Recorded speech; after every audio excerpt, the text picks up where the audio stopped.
Good afternoon, everyone. Picture, if you will, for one moment, this most shocking statistic, that every 21 seconds, someone in the UK experiences a brain injury. Now, this is a life-altering event, and it happens both suddenly and unexpectedly, and will forever change the course of that individual's existence. I was that individual. And I'm here today to tell you my story of how I took my trauma and changed it to triumph. As you'll appreciate, the brain is our most precious organ. It orchestrates our bodily functions. It houses our intelligence. And it's the seat of our very personalities and characters.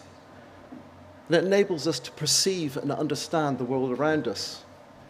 But if we should ever damage those delicate tissues in the brain, we can expect a whole myriad of adverse symptoms. These can range from dizziness to fatigue to weakness.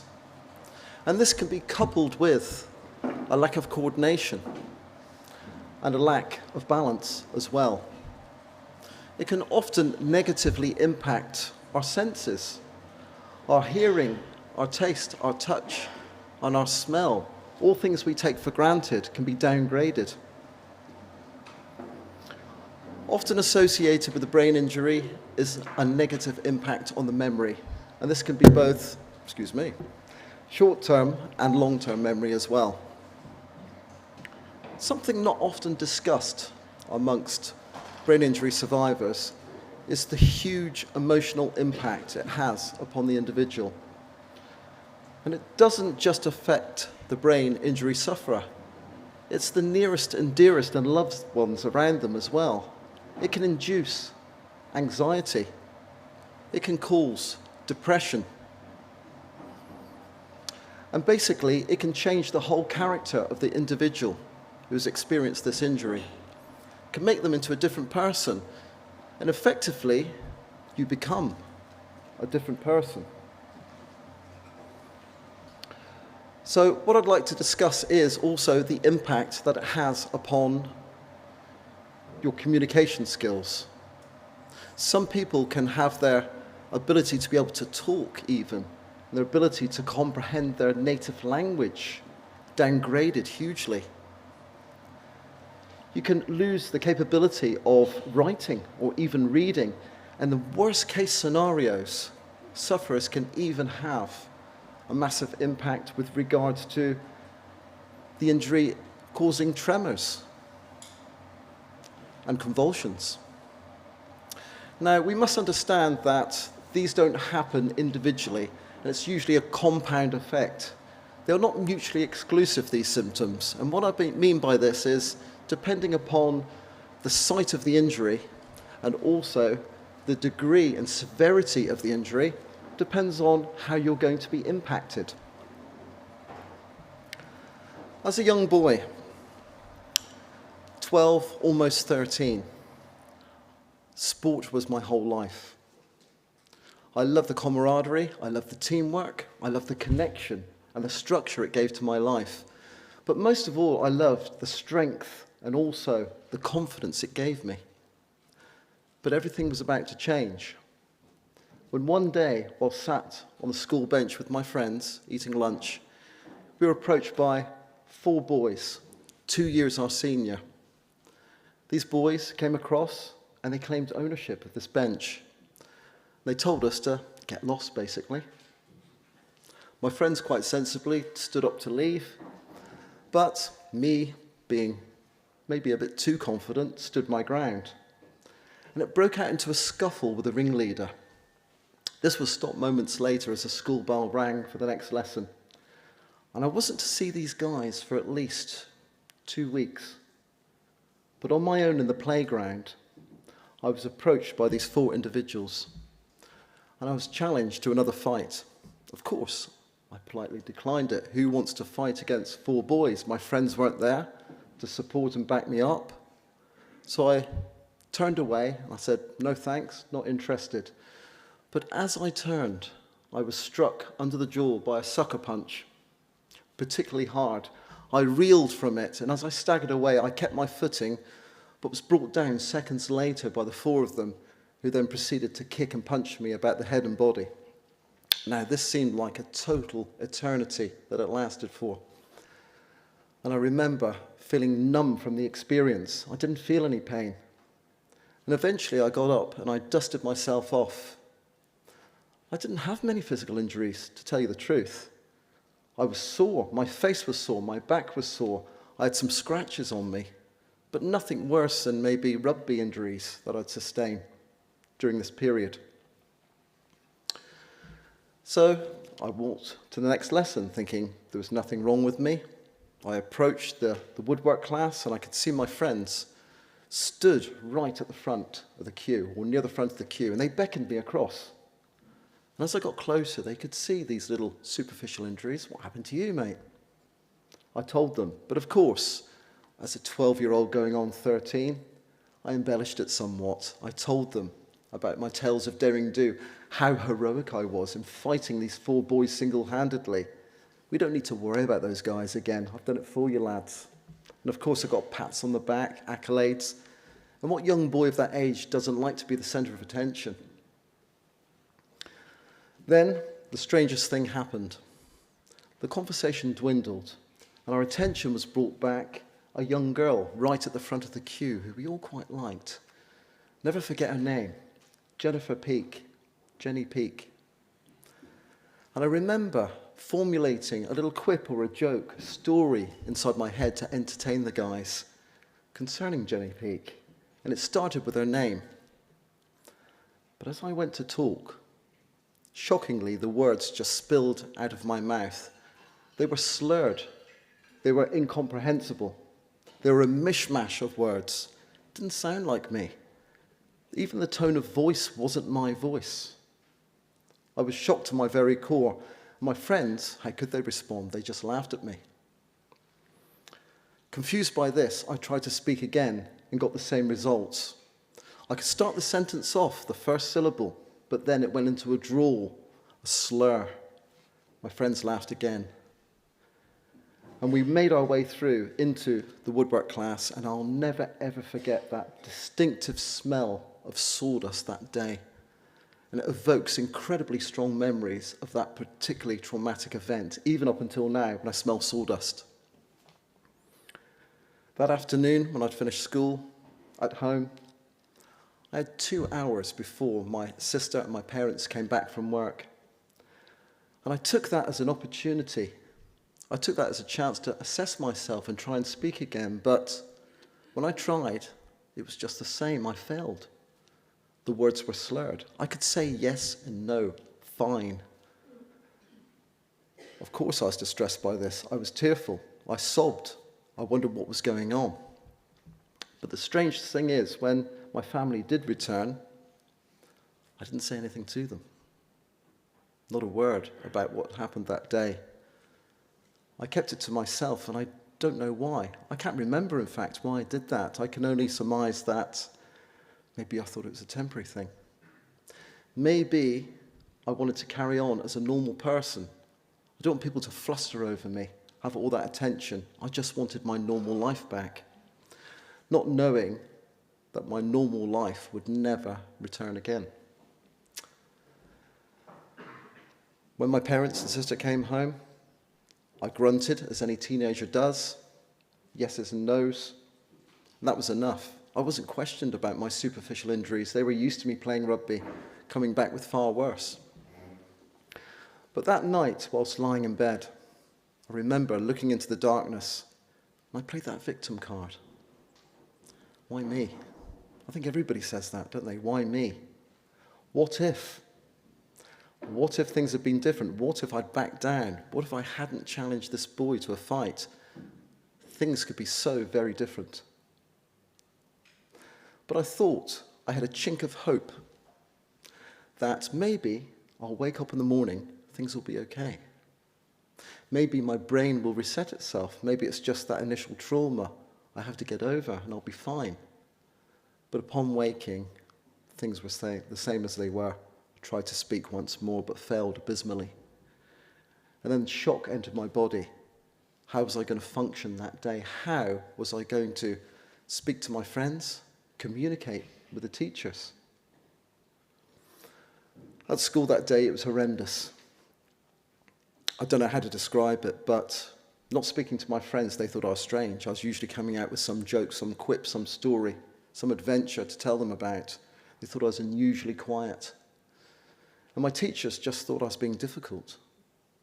I was usually that boy who put his hand up, would try and answer or make a joke in class, get told off for it. So they thought I was being difficult and awkward when I wouldn't answer questions in class. And this led to detention after detention, but I still didn't reveal what was going on in my life. I internalized the whole thing. Day went into week, went into month, and there was no progress. My speech was exactly the same. I had my sport to keep me going, as I said. I was a rower. I don't know if you can spot me there. I've changed a bit, but I was up in the bow of the boat. The curly hair there. Okay. We rowed for the under-16s rowing squad. The other boys were a lot older than me. I was quite big for my age. They were about 14 and a half. I was almost 13. This was my mainstay. This is what kept me going. My exercise. It gave me structure to my life. It allowed my body to secrete those feel-good hormones, to stabilize my moods. So I still went rowing. I still played rugby. I still competed in athletics and swimming. Did all of these things. Sort of kept my head above the water. Pun intended, I suppose. So there I was. Now more of an isolated character. No more friends around me. They'd migrated away from me as the months went by. Teachers thought I was difficult still. I just had this to keep me going. The worst thing is as well, my confidence was dented, of course, because I couldn't communicate. It was special to me to be able to talk, and unless you've lost your power of speech, it's difficult to explain how isolated you really feel. The damage also affected my memory. I wasn't aware of this, first of all, but I was absorbing less and less material at school in my classes. And bit by bit, I was downgraded from Class A to Class B in almost every subject. Huge knock to my self-esteem. I was thought of as a dummy. People thought of me as being stupid because I couldn't talk, I couldn't communicate. And this is hard to take for a young boy. And so, downgraded, ignored, and isolated, my mood did drop massively. And I would say 3 to 4 months, I had to reassess what life was all about. I didn't want to carry on with not being able to speak. I was at the pits with regards to my self-esteem. But at this very moment, something happened. I saw inspiration. I suddenly thought to myself, Jules, you've got to do something about this. You can't leave it to chance, happenstance, or whatever. You need to engage. You need to repair yourself. And I took the ethos and the basis of when you train a muscle, it gets stronger. I knew this from all the sports I did. You get more stamina. You can finesse your techniques, can't you? Playing tennis. I could improve my serve if I practiced it and really push myself. And I employed the same strategy on the journey I was about to take, a huge journey which I've been on ever since. The very next day, I brought home textbooks. I read them, okay? I used this as mental stimulus. Any book that I could find, I would try and read. Of course, I couldn't read at the stage. I remember coming home, stumbling over the words, trying to read them, failing abysmally, getting angry, throwing the books down on the floor, picking them up again. I was driven by anger. Anger was my fuel, and frustration kept me going. And I pushed and pushed and pushed, still failing, but I was trying. It was insane. I was like a boy possessed at that time with that anger. I wanted to get back to how I was, not knowing that that would never happen. However, day after day, I relentlessly punished my brain. I did 3 to 4 hours after school of trying to read, pushing and pushing, but no obvious results coming back to me. I was always fed well. My mum was into whole foods and everything. She insisted that we had our omega-3s, our cod liver oil, and kelp tablets. Who's taken those? Seaweed tablets. She was fanatical about them, so I consumed those. I even stole my parents' secret stash of multivitamins. They must have known, because they were dropping like nobody's business, in a bid to strengthen my brain. And that was on the basis that if I ate well, I would perform better in my sports. And I thought, it's going to be the same with the brain, surely. So there I was. I was exercising, I was eating well, okay, and I was pushing my brain as far as I could to the limits. Exhausted, my head used to throb with the effort of it. And that willpower created from frustration and anger translated into a habit. So things became a lot easier for me. A habit is much easier to sustain than just purely using willpower, which is a finite life, really. And because I carried on and gained momentum and impetus, it eventually became part of my lifestyle. It was natural for me to go home and study myself and push myself and try and read. But I was still held back. The memory thing. I wanted to address that. I remember reading, I think it was the Daily Mail, I think it was, advertising here, and some reading material, and I came across what's to really help me. Dr. Bruno First's Memory and Concentration course. I saw this advertised. I asked my parents if they could get it for me in my grunts and nods and pointing, basic communication which I could manage, and bless them, they did. And I pulled over this information, front to back, back to front, learning all about mnemonics with regards to repetition, association, exaggeration. And I still employ these strategies today in order to aid my memory. They gave me those mental crutches that I needed, a tool that I could use to bring my memory back to scratch. And day by day, week by week, my memory was improving. I was gaining massive benefits, and I was moving up in those B-grade classes, slowly but surely. And after about a year, I was at the top of the B-grade class, but I never was pushed back into those A groups again. I was kept at that level, which was fine. I was pleased with myself. But I can't overstate the importance of the healthy diet, which my mum fed me. Not exactly that, that's a representation. But the healthy food, I think, helped my progress. And also, of course, the supplements I was taking as well fortified me and allowed me to create those necessary building blocks for the brain for recovery. So, making a little bit of progress at this stage, it took between 3 to 4 months, I think it was, before I had my first breakthrough, the first longer word that I could pronounce with more than one syllable. Can't remember what it was, but it was almost like, when you make popcorn at home and you get those corn kernels and you put them in the microwave and you're waiting for an eternity for them to pop, the first one. Minutes go by, more minutes. But then that first kernel pops and you get that first piece of popcorn created. That was like the words for me. Once one came, okay, I had to wait a number of minutes before the next one, metaphorically, to pop up.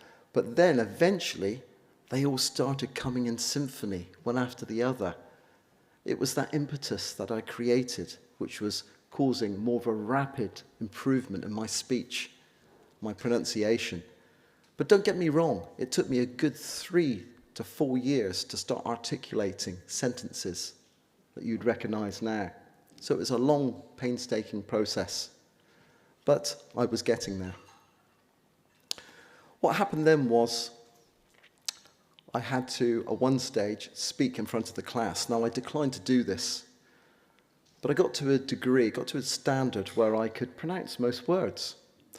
And I was confident when I had to stand up in English literature and read a passage from Macbeth, and that's not easy. Not easy for anyone, really, to do that well. However, I was asked to do it, I presented myself, and I read. And the class, all the pupils virtually fell off their chairs laughing. Now, Sounds sad now, but I laughed along with them. I was happy to be able to pronounce the words, but my delivery left a lot to be desired. It was robotic. It was like I was firing bullets at them with the words, staccato almost. It was dreadful. One sentence blended into another sentence, into a paragraph. And by the time I finished, there was uproar in the class. The teacher couldn't even control them, but I didn't care. I'd reached a standard which I was proud of. My chest was still out, and I was chuffed with what I'd done. Got a detention that day, told off. I'd made the class uncontrollable. The teacher was extremely angry with me. But I went away, and it was almost a reminder of what things I had to finesse with my speech. I had to obviously improve my presentation. I had to introduce punctuation. I wasn't a speech therapist. I was self-taught. I was stumbling. I was finding my way in the dark with this. How do I manage to do this? Well, the inspiration came to me. It was all about speaking to my sister and reading to my sister. I'd never read to her before, but she embraced this. I volunteered. I said, look, do you want me to read to you? Yeah, I quite enjoy a nice story. So I read to her every evening. She would give me the feedback. She would tell me when I should be punctuating things. She would even go to the extent of me doing the characterization and the voices of the people in the book. This was tremendous.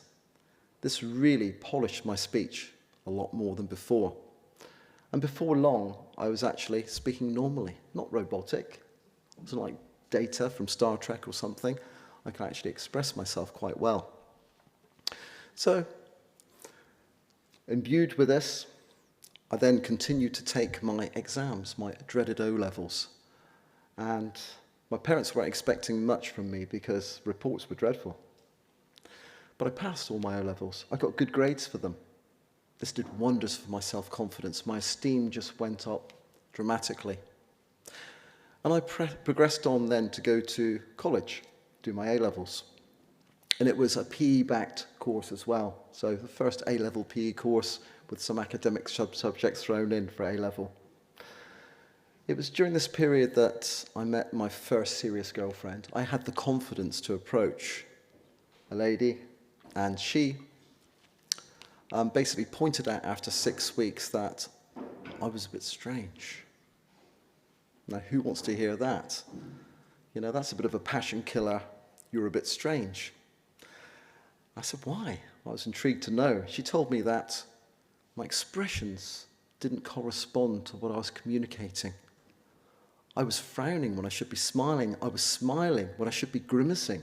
It was all out of sync. I didn't even know this. It was news to me. So I worked on this. I told her to give me feedback every time it was out of sync. Tell me what I should be doing. And I did it, studious as I was, immense focus. And it took 8 to 10 months to actually get to a stage where I was doing it naturally. It was spontaneous. I didn't have to think about it. I was very pleased with these results, but it didn't remove that huge chip on my shoulder. Ah, dummy, look at the stupid over here. Look at this guy reduced to the lower classes. How thick is he? He can't even talk properly. Still had a huge chip on my shoulder. Probably still have a bit of a chip today, to tell you the truth. But I almost wanted a litmus test to prove to myself that I still had some value in society, that I still had something to offer. And one day, whilst reading the same good old Daily Mail, I came across an advert for Mensa High IQ Society, and I thought, okay, it's not a definitive test of intelligence, but it's an indicator nonetheless. Let's have a look. Let's try this. So I applied for the test, got a home test, which my dad timed for me. And I thought if I get over 100, that'd be wonderful. That's a good indication. But I also had in the back of my mind, if I got below 100, I'd probably destroy my confidence once again, but I was prepared to take that risk. So I passed the initial test and then was invited for the exam proper at a sleepy little village called Lympstone down in Devon in a village hall. I sat this, and it took the longest 2 weeks ever to get the results. But when those results came through, I was there, opening the envelope, is this going to trash my confidence or is it going to inspire me? I just didn't know. I was shaking when I opened it. And when I opened it up, I couldn't believe the results. They'd actually accepted me for membership in Mensa.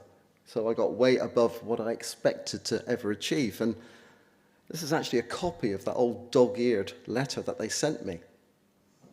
This gave me the springboard I really needed to push forward in my life and gave me the confidence to not be afraid to challenge myself and push myself to the limits. And on the basis of this, I went to aviation college. At aviation college, I studied the same way. I still had that momentum. I still studied every day. I wanted to. My brain was hungry. It was thirsty for knowledge. And at the end of this, I came out with an engineer's license. And this basically means that you can sign off an aircraft to say it's fit for flight, having done diagnostics on it, having repaired the systems on it. You could then say, Captain, you can take your aircraft. It's good to go. This is a recent picture of me next to an A350, an Airbus, for any of you aircraft buffs there. And obviously I enjoyed my worked for all major airlines. I'll not mention any names for advertising, but worked over Europe, lived in Europe, and I had a very successful career using the principles that I used. Come COVID time, everybody's life changed, didn't it? Dramatic changes for everybody. And aircraft stopped flying. There was no people, no requests for flying, borders were shut down. It meant they were offloading engineers. But I had the golden opportunity to take an alternative job at that time, just temporarily. They said, Jules, you like talking. By this time, I was making use of what I got back.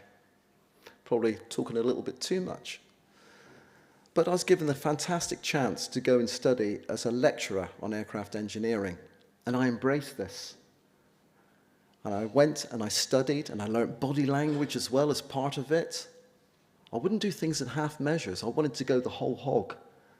So I could read and get that feedback of information from my students. Remember, I was teaching 30-year-old engineers, no fools, teaching them about specific aircraft types. Could be the Airbus A320, could be the Boeing 737. But I had to take complex information and I had to break it down into small, bite-sized pieces for their digestion.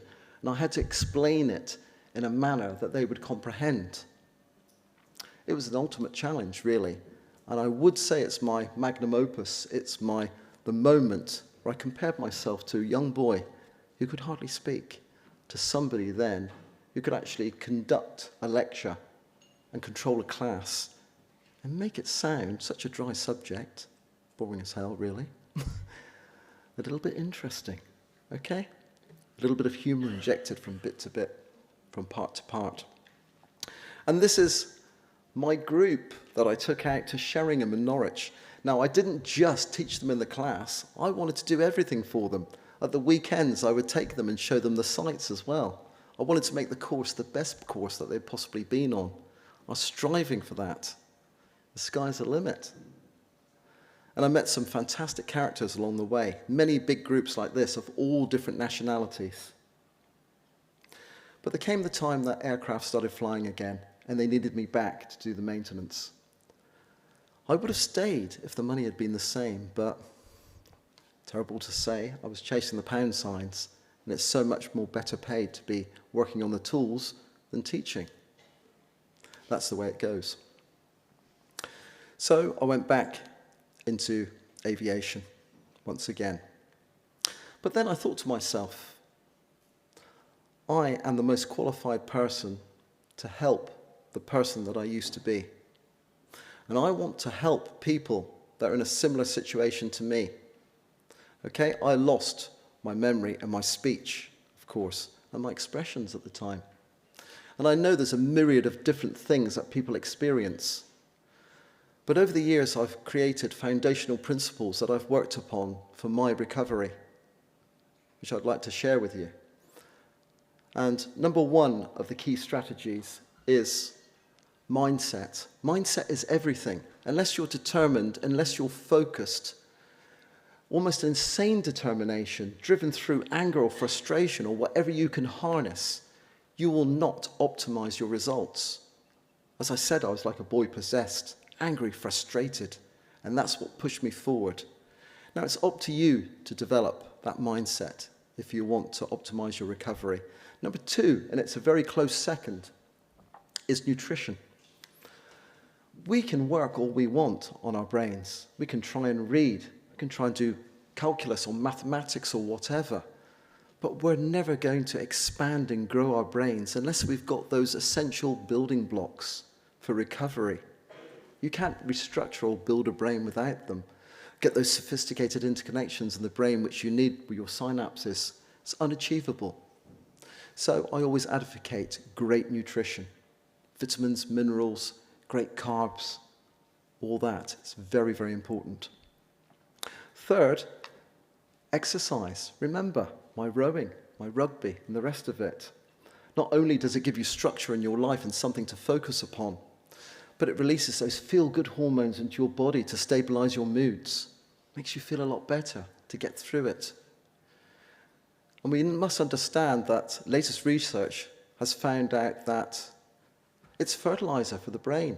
Aerobic activity will actually grow the cortex of your brain, the density of the synapses and connections which link all those neurons, those brain cells together, so you can process quicker information. Okay, you can think with greater clarity. Connections are of the essence. It's not just the amount of brain cells you have, it's how well interconnected they are and how well you utilize it. And the brain secretes this beautiful substance, wonderful, called BDNF, brain-derived neurotrophic factor. This helps the brain grow. There's even research done on neurogenesis, and yes, we do grow brain cells into adulthood. And we grow them primarily in the regions for memory, the hippocampus, which processes memory. So it will help maximize our memories and this neurogenesis as well. And of course, exercise improves blood flow, circulation to the brain, carrying those nutrients, those vitamins, and those minerals, as well as oxygenated blood to those regions which requires them to restore themselves. So, very, very important. Rest should not be ignored. That's the 4th key strategy. When we sleep, this is actually when our brains repair themselves physically. It's only during this phase that they will form those interconnections, those synapses. So we desperately need to have good quality sleep. As well as this, our brains are cleansed during our sleep. We go through a phase where our brains get bathed, okay, and cleansed of all the toxins. The cerebrospinal fluid goes through the brain opens up to allow it to flow through, cleaning out all the toxins from metabolism, all the poisons that you might have ingested from the environment as well, keeping our brains healthy. And sleep consolidates our memories as well, organizes them. And last but not least, with the key strategies, number 5 is something that I really neglected, but I implore everybody else to go for, to engage in, and it's getting help. It's having that network of security and backup from loved ones, from professionals, from genuine people who want your best interests at heart. Only this way can you make rapid progress. I could have done with speech therapy for certain. These people will give you your North Star, your direction. They will show you down this difficult path and journey which you have to take, which we all have to take after sustaining a brain injury. Now, I can advise and I can help. And if you come to my booth, I can hand out business cards and I'll dispense free advice to anybody who wants it, involving my strategy and my way to getting back my voice again and my memory and my expressions. So that's all for free, but you have to do it, basically. It is down to you to motivate yourself sufficiently. So please contact me for advice. Please take a business card away. Email me. I'm more than happy to dispense information to anybody who requires it and give them the support and the backup that they might need, should they not have it. But there's one specific thing which I zoned in on, and I wanted to take the guesswork away from nutrition. We're told 5 a day, 7 a day. We don't know, it's confusing. We don't know the quality of the food we're eating. We don't know what the soil's like that the food was grown in. And I wanted to make it less fluffy. I wanted to give a safety net to everybody. And this is not just people who've experienced brain injuries. This is people who want to optimize their brain and unlock their full potential in concentration and focus, because everybody's lacking in some constituent with their brain. You may be oblivious to it. You only know the difference when you make sure that you join the dots and you take everything that's necessary in order to lift you to those levels that you should always have been at. And on this basis, over the last 3 years, I've created the Brilli Bar. Now, this is a prototype packaging. It's going to vary a little bit. We have some samples at the Brilli stall downstairs, and there are half samples that we have. And what I've done with this is I've encompassed all the nutrients that I used on my journey, in consultation with nutritionists as well, to provide a full spectrum of vitamins and minerals, and also slow-release carbohydrates. It's vegan-friendly. There's healthy fats in there to help the digestion of the vitamins and minerals. It's been well thought out. And proteins in there as well, 10 grams of protein. Protein creates our neurotransmitters. Protein helps us grow new cells and create new structures in our brains. So we have these available for you. Come and try free samples. You're more than welcome. And I hope to be able to fill that gap in your nutrition and help you along in your life. And thank you so much for your attention. And remember, optimize yourselves, guys. You've got so much potential locked in your DNA that you don't realize that down to brute force and effort, you can become the best version of yourself. You can excel. Don't comply with this sat-back, passive lifestyle. Engage in life and push yourselves forward. Make a better you every single moment of your life. Make your life count. Time is limited. Thank you so much for your time.